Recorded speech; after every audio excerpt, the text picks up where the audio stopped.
Hey guys, welcome back. So the week after Thanksgiving, we took a week-long trip to Iceland. We booked everything with Iceland Air, including round-trip flights, hotel stay at Hotel Kletter, which included breakfast, and then a couple of different excursions throughout our trip. On the way to Iceland, we were able to see the Northern Lights, which was great that we got to go ahead and check that off the list, and it was actually the best views that we saw during the time that we were there. If you book any trips from the U.S. to Iceland, most are going to land early in the morning. Ours was like 5:45 a.m. and you can't check into your hotel till 2 or 3 anyways. So we booked the add-on excursion to go to the Blue Lagoon, which was great. They picked us up from the airport, dropped us off the Blue Lagoon, let us check our bags and kind of their holding area, and we could spend as long as we liked. And then once it was time for the hotel to be ready for check-in, we jumped on the bus. They took us about a 45-minute drive into town.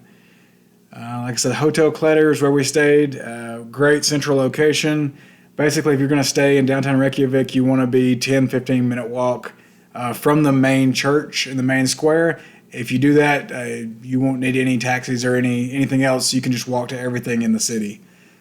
So after stopping and dropping our bags off and checking in, we wanted to utilize the daylight, so we went downtown, just a short walk to the main church, a couple pictures from the inside, and then we also took the elevator for a small fee to the top to get views surrounding the city.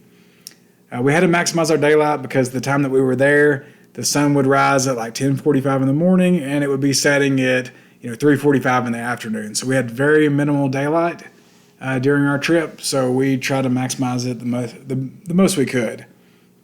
We also stopped for some local Icelandic food at Cafe Loki, which is right across from the church in the downtown area. On Tuesday, we got up.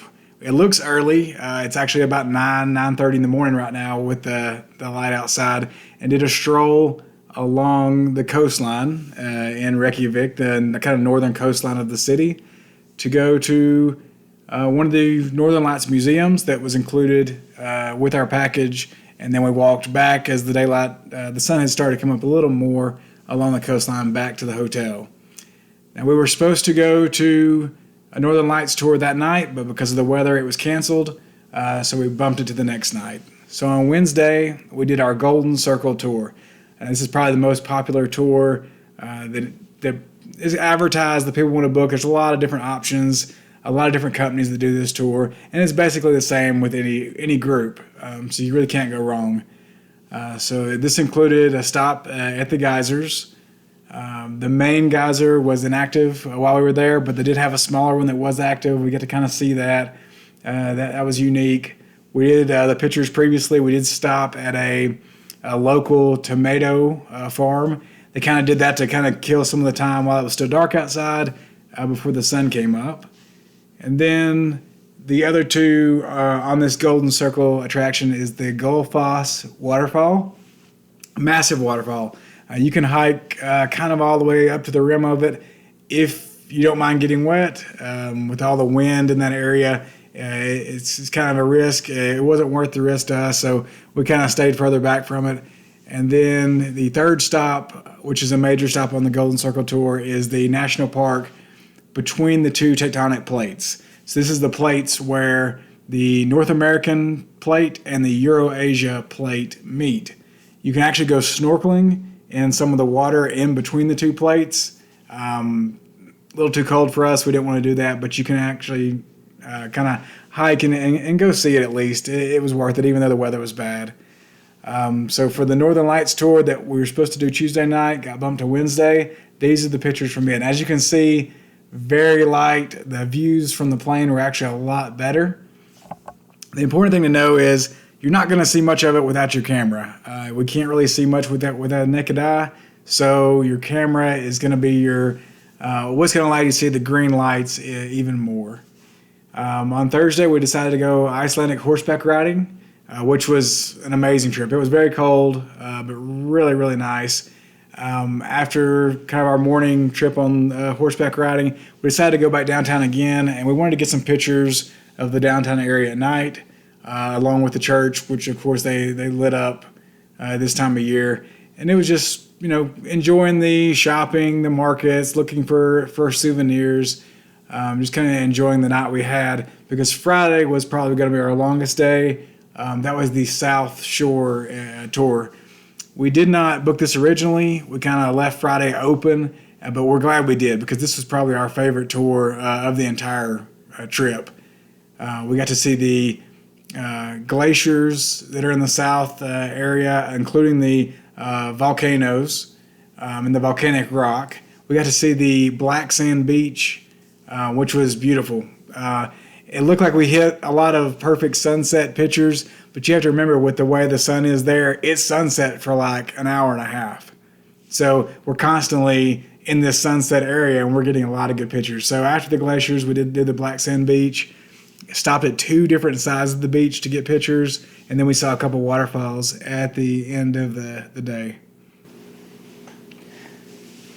You can also, at the glacier stop, you can elect or pick up the option to actually hike and climb, do some ice climbing on these glaciers.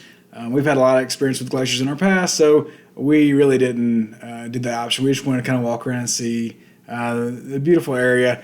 A lot of beautiful nature. If you think of Iceland as a country itself, I think they said there was north of 300,000 people in the country, and 2/3 of them live in the city of Reykjavik. So once you get outside of Reykjavik, 45-minute drive, you're pretty much natural landscape, farmland, countryside, your beaches. It's a lot of it's untouched. It's a very beautiful trip, and I think that's what makes the Golden Circle trip nice, but also the South Shore Adventure. It makes it incredible, because there's so few people living in that area. You can really enjoy the nature and the sunsets, and just kind of experience it, enjoy every minute that you have. Like I said, this was our favorite day. This was kind of a last minute thing. We weren't really sure what we wanted to do, and it was our favorite experience. I think a couple things to know about Iceland is it is constantly in the top 5 most expensive countries in the world. Now, the Iceland Air package was relatively reasonable priced, especially if you book everything with them. They make it so easy to do this trip with Iceland Air Vacations, and so that was really nice. But everything else you do is going to be fairly expensive. It is, even just going to the grocery store and getting snacks, it's going to cost a lot more than what they're used to back at home, more than likely. With our package, the breakfast was included from our hotel.